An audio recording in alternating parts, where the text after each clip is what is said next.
त्यांचा लौटांगण दौरा, आर्जव दौरा पार पडा।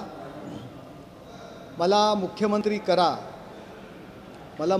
करा असा कटोरा घेऊन ते आले होते, पण मला वाटतं काँग्रेसने त्यांना हुसकावून लावलेलं आहे।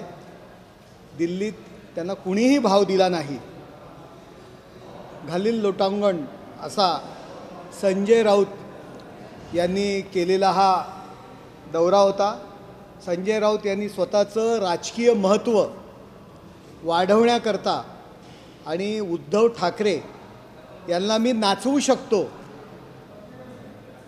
मी बोलेल तेव्हा ते दिल्लीत 3 दिवसही राहू शकतात, मुलाचा वाढदिवस असताना सुद्धा दिल्लीमध्ये हॉटेलमध्ये न राहता ते माझ्या घरात राहतात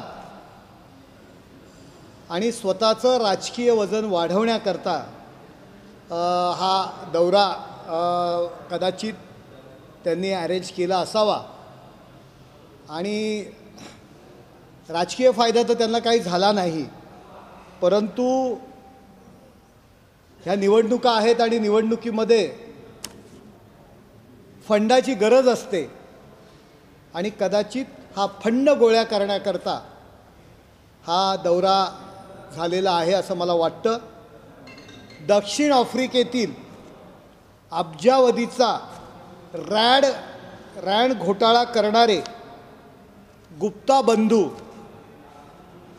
यांच्यापैकी हे गुप्ता बंधू यांची भेट घडवून आणण्याकरता कदाचित हा दौरा त्या ठिकाणी अरेंज केला गेला असावा। मुंबईत राज्य सरकार आहे, कळेल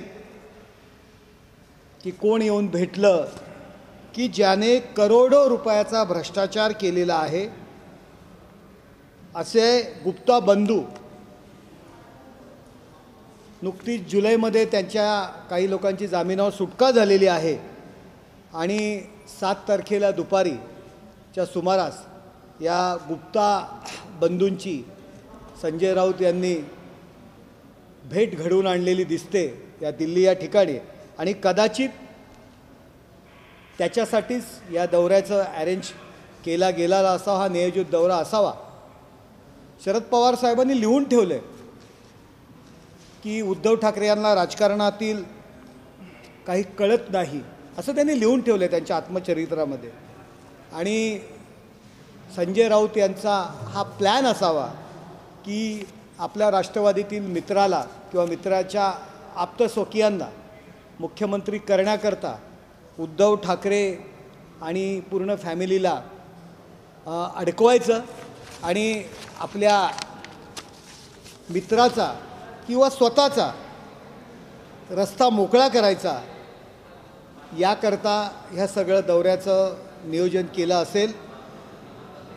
ठाकरे फॅमिली आणि गुप्ता बंधू यांची भेट झाली की नाही आपण त्यांना विचारावं 7 तारखेला दुपारी, आणि याची सखोल चौकशी होणं गरजेचं आहे। कशासाठी ही भेट झाली की जो माणूस करोडो रुपयाच्या भ्रष्टाचारामध्ये एका देशाला ज्यांनी फसवलेला आहे, की ज्याच्या लुकआउट नोटीस निघाली होती, या देशामध्ये अनेक ठिकाणी अनेक राज्यांमध्ये त्यांच्यावर गुन्हे दाखल आहेत, तुम्ही गुप्ता बंधू यांची माहिती काढावी आणि अशा माणसाची भेट संजय राऊत यांच्या घरी 7 तारखेला झाली की नाही याचं स्पष्टीकरण त्यांनी द्यावं।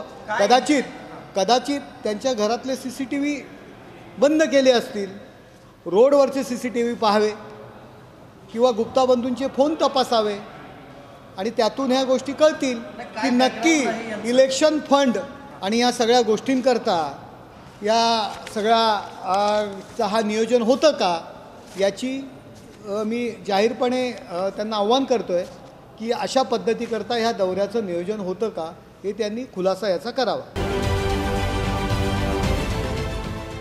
देश विदेशातील प्रत्येक घडामोडींचे लाईव्ह अपडेट मिळवण्यासाठी आता साम टीव्हीच्या सर्व सोशल मीडिया प्लॅटफॉर्मला लाईक, फॉलो आणि सबस्क्राईब करा। तसंच सर्व नोटिफिकेशनसाठी बेल आयकॉन प्रेस करायला विसरू नका।